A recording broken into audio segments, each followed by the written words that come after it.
Operation Kagar అనేది ఎంత బీభత్సమైన దారుణమైన ఇష్యూ అనేది పెద్దలందరూ వ్యక్తం చేశారండి. ముఖ్యంగా ఆపరేషన్ కగార్ విషయంలో మేము కూడా ఆపరేషన్ కగార్ని ఖండిస్తున్నాం.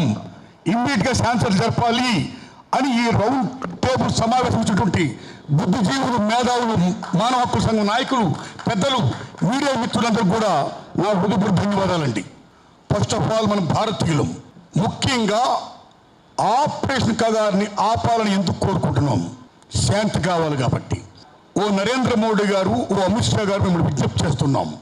ఆపరేషన్ సింధూర్ని మీరు ఎవరో ట్రంప్ గారు చెప్పారనో లేదా పాకిస్తాన్ వారు ప్రాధాయపడ్డారనో మేము ఆపేశాం, చర్చలు జరిపాం, యుద్ధం ఆపేశాం, వి వాంట్ పీస్ అని మీరు ఆపరేషన్ సింధూర్ని ఆపేరే కానీ ఆపరేషన్ కగార్ని మీరు చేస్తూ ఇక్కడ ఉద్యమం చేస్తున్నటువంటి ఎవరైతే, ఏ ఉద్యమకారులైతే ఈ మూల సంపద, మూల వనరులు మూలవాసులకే చెందాలి. 5th షెడ్యూల్ ఏమైతుందో దాన్ని అమలుపరచండి. 170 యాక్ట్ని మీరు అమలుపరచండి. టోటా నాగపూర్ 20 యాక్ట్ని మీరు అమలుపరచండి. ఏ ఆదివాసీల హక్కుల కోసం బాబాసాహెబ్ అంబేద్కర్ గారు కానీ, రాజ్యాంగ పెద్దలు కానీ ఏ నిర్ణయం చేశారో ఈ రాజ్యాంగంలో ఆ ఎస్టీ రైట్స్ని మీరు ఇంప్లిమెంట్ చేయండి అని యుద్ధం చేస్తుంటే నక్సలైట్స్ ఆపరేషన్ కగార్తో మీరు మమ్మల్ని చంపాలనుకుంటున్నారు. కానీ మేము శాంతి కోరుకుంటున్నాం. ఎందుకంటే యుద్ధంలో మేము వస్తామని కాదు, మేము ఆల్రెడీ ప్రాణాలు తెగించవచ్చాము. ఇక్కడికి అమ్మని, బాబుని, సమస్తాన్ని, సంపదని, ఇల్లుని, వాకిని, ఊరిని, వాడిని సమస్తాన్ని వదుకొనొచ్చాము రైట్ జస్టిస్ కోసం. ప్రాణంకి మా భయం లేదు, ప్రాణం మిమ్మల్ని తీపి లేదు. మా కోసం మిమ్మల్ని శాంతి జరపమంటలా, మా కోసం మీరు కాల్పు ఆపొద్దనట్లా. Indian battle between you and we. అమాయక ఆదివాసులు చనిపోతున్నారు. ఆదివాసులు చదవకూడదు, ఎవరూ చదవకూడదు, బతకాలి అని మహోన్నత ఆశయంతో ఆ ఉద్యమకారులు శాంతలు జరపండి అని విజ్ఞప్తి చేస్తే మీరు శాంతలు జరపరా అండి? ఇదేం న్యాయమండి? దాయాద్ దేశం పాకిస్తాన్తో మీరు చర్చలు జరిపారు. కానీ ఈ దేశంలో పుట్టిన ఈ భారతమాత బిడ్డలు ఎవరైతే ఉన్నారో మీరు కోరితే మీరు శాంతలు జరపడం అనేది అమాననీయం, అమానుషం. కాబట్టి ఇప్పటికైనా సరే మీరు ఆపరేషన్ కగార్ని ఆపి శాంతి జరపండి సార్. నరేంద్ర మోడీ గారు, అమిత్ షా గారు. What the meaning of operation Kagar? Kagar అంటే అంతం. This is final war between Naxalites and the government అని మీరు ఛాలెంజ్ చేస్తున్నారంటే వాట్ ది నక్సలైట్స్? ఆకలి ఉన్నంతకాలం, దోపిడీ ఉన్నంతకాలం, పీడన ఉన్నంతకాలం అడిగినోడు నక్సలైట్, అడిగినోడు ఆల్ రైట్.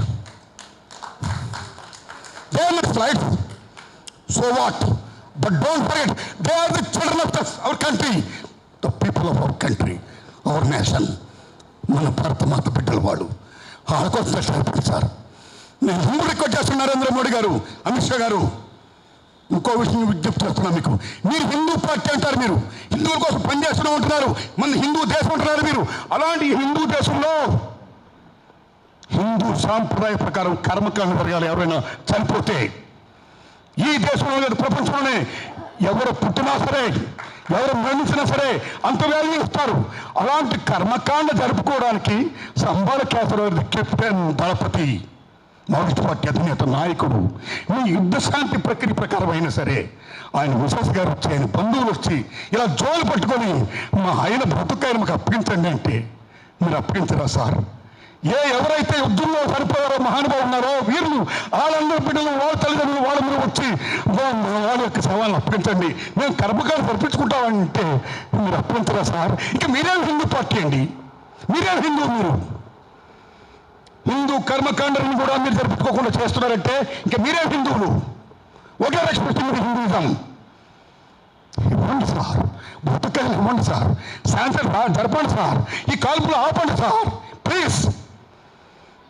ఎందుకంటే నరేంద్ర మోడీజీ, అమిత్ షాజీ ప్రప్రదంగా ఎక్కడైతే బెంగాల్లో నక్సల్బరీ ఉద్యమం పుట్టిందో, తారుముజుందారుగా నాయకత్వం ఏర్పడిందో, ఆ తర్వాత శ్రీకాకుళ ఉద్యమం జరిగింది 69లో. అప్పుడు జలగంగారావు హోమ్ మినిస్టర్, వెంకటప్పచ్చు, వారిపట్ల కైలాసం, పంచాయతీ కృష్ణమూర్తి, విమల, ఎందరో విరాధ వీరులు, మహానుభావులు చాలామంది చనిపోయారు. ఉద్యమాన్ని మీరు అనుసరిస్తున్నారని పోలా. ఉద్యమం స్టిల్ గోయింగ్ ఆన్. ఈ సంబాల్ కేసరగారు హేల్స్ ఫ్రమ్ శ్రీకాకుళం.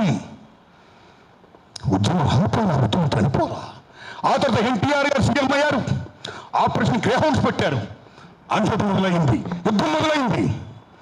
ఆ తర్వాత ఆటంకవాదులకు ఎట్టి పడుతున్న తావులేదు దేశంలోని ఆపరేషన్ గ్రీన్ హౌండ్ పెట్టారు, మళ్ళా యుద్ధం మొదలైంది, మళ్ళా కాల్పులు, మళ్ళా తావులు, బీభత్సం దాను.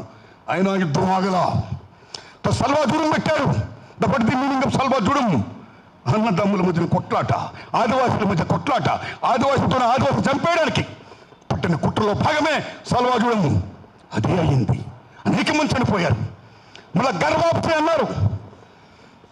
ఎవరైతే ఉద్యమాల్లోకి వెళ్ళారో మీరంత బాగా కింద పడేసేయండి, గర్వాప్సి ఇంటికి తిరిగి వచ్చేయండి, మేము మీకు ప్రోత్సాహ పథకాలు పెడతామని చెప్పారు. ఆయన వచ్చేసారా? వచ్చారు, యుద్ధం చేస్తున్నారు. Still that battle is going on. అయింది. మళ్ళా అమిత్ షా ఏకంగా మావోయిస్టుల నుంచి భారతదేశం విముక్తి కావాలి, ముక్తి భారత్ మావోయిస్టులను అడిగినా ఎవరితో ముక్తి ఇచ్చేస్తారండి? ఆకలి, దోపిడీ ఉన్నంతకాలం తిరుగుబాటు తప్పదు. అయిపోయింది. ఇవాళ ఆపరేషన్ కగారు అన్నారు మీరు. కాబట్టి మై హంబుల్ రిక్వెస్ట్, ఇప్పటికైనా సరే ఆపరేషన్ కగారు పేరు చెప్పి దయించి ఇంకెవరిని చంపకండి sir. Why are killing like this? పాకిస్తాన్తో చర్చ జరిపిన వాడు ఇండియా బిడ్డలతో మీరు ఎందుకు చర్చ జరపడం? మేము వస్తున్నాం చర్చలకి, మాతో చర్చ జరపండి వాలంటీర్గా వాడాడుతుంటే why don't you honour them? శత్రువును కూడా హానర్ చేసే లక్షణం యుద్ధ ఒప్పందంలో ఉంది. యు రెస్పెక్ట్ దట్ ఒప్పందం. ఇదంతా ఎందుకు చేస్తున్నారు మీరు? మాకు రోడ్లు వద్దు, మాకు విద్య కావాలి, వైద్య కావాలంటున్నారు కదా ఆదివాసీలు. ఎందుకు రోడ్లు వద్దు అంటున్నారు?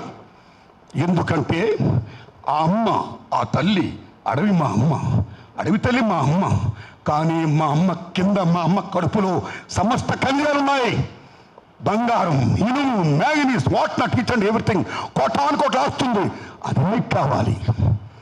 అది మీరు పెట్టుబడిదారులకు అప్పచెప్పాలి, అది కార్పొరేట్కి అప్పచెప్పాలి, అది అంబానీలు, ఆదానీలు, జిందాలు, వేదాంతాలు వాళ్ళకి అప్పచెప్పాలి. 6 లైన్ రోడ్స్ కావాలి. 6 line roads to Dandakaranya to Amaravati, Dandakaranya to Delhi, Dandakaranya to Bombay. Abort ఆ వ్యాపారం మీకు కావాలి. కాబట్టి మీరు హిందూగా బిహేవ్ చేయట్లేదు Narendra Modiji. You are behaving like A business power monger. My humble request, business దాని కొమ్ము కాయకండి. ఆదివాసీలు ఎవరైతే ఉన్నారో the real Buddhist on the surface of the earth ఎవరైనా ఉంటే ఆదివాసీయే. బుద్ధ భగవాన్ ఏం చెప్తాడు?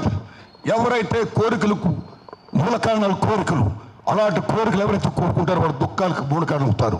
కాబట్టి తినడం, ఉండడం, పండడం ఈ మూడో తెలిసిన ఆదివాసులకి నిజంగా ఇలా హింస పెట్టి చేయకుండా వాళ్ళ ఆస్తి, వాళ్ళ సంపద వాళ్ళకిచ్చి ఈ ఫ్యూచర్ ఇంప్లిమెంట్ చేసి కాన్సెప్ట్ అమలు పరిచి ఆదివాసీ రక్షణ కోసం, ప్రజల రక్షణ కోసం అన్నిటిని మించి ఎవరైతే జీవితాన్ని కూడా పణంగా పెట్టి త్యాగం చేస్తున్నారో ప్రజల కోసం, వాళ్ళ కోసం, అందరూ బతకడం కోసం వెంటనే మీరు ఆపండి, శాంతులు జరపండి. This my humble request. ధన్యవాదాలు సార్. Thanks a lot.